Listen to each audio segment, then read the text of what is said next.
Well, SDCC is here, and with that, we got a brand new and first look trailer at Creature Commandos. James Gunn's kickoff of the new DCU premiered the trailer during the Jim Lee and Friends panel at San Diego Comic-Con, and we got all kinds of interesting new details, a look at the animation style, and the voice cast in action. Not to mention a premiere of the new DC Studios logo, which is kind of classic, and I really like it.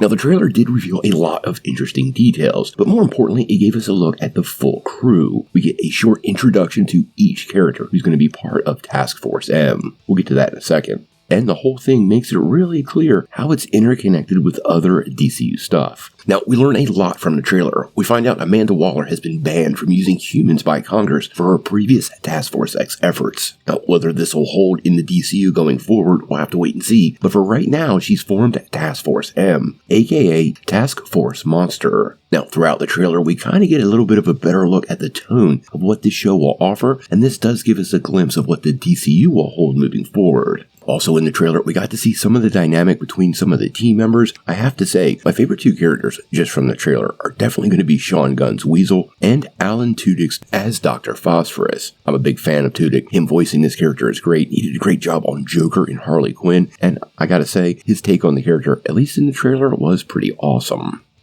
Now, as far as the look of the trailer, for the most part, I like the animation style. Now, honestly, this is a bit of a change from previous DC animation, but I was fully expecting that once James Gunn took over. I did find the whole thing colorful and crisp. It's definitely got a style all to itself, and I have to wonder, will all DCU animated projects look like this, or will each individual animated effort kind of have its own flavor and give us a unique take for each individual project? Now, an official logline was also released during the same presentation, and it said Creature Commandos tracks a secret team of incarnated monsters recruited for missions deemed too dangerous for humans. When all else fails, they're your last, worst option. Now, how all this ties into the wider DCU, we're going to have to wait and see. We do know Frank Grillo Sr. has been part of Superman. We got pictures of him on set, and he's going to be in Peacemaker Season 2. We also know a Waller television series is currently in development, and likely one of the next shows out for James Gunn's new DCU, so I think some of the groundwork that's being laid during this trailer is going to be super important moving forward. Honestly, I know a lot of people find Creature Commandos sort of a weird choice for James Gunn, but when you remember this first chapter is called Gods and Monsters, I have to think that these particular characters are going to be much more important than anybody is anticipating. Combine that with the fact that they're grabbing some really big talent to voice the characters, and as many of you know, these people will be playing them in live action. Well, don't underestimate this series because I think it's going to be pretty important.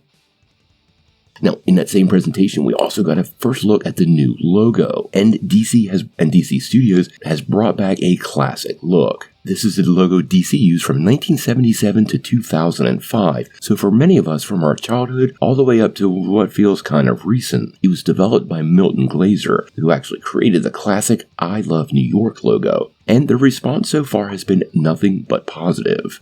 Personally, I like the logo, and I like what I see in the trailer. The trailer itself didn't reveal really any plot points, just gave us a quick introduction to the whole team. I am curious on when we're going to get more looks at the series. We're only waiting till December for the show to stream on Max. I suspect between now and then, we're going to get a lot of Creature Commandos from DC Studios and James Gunn, but we're going to have to wait and see.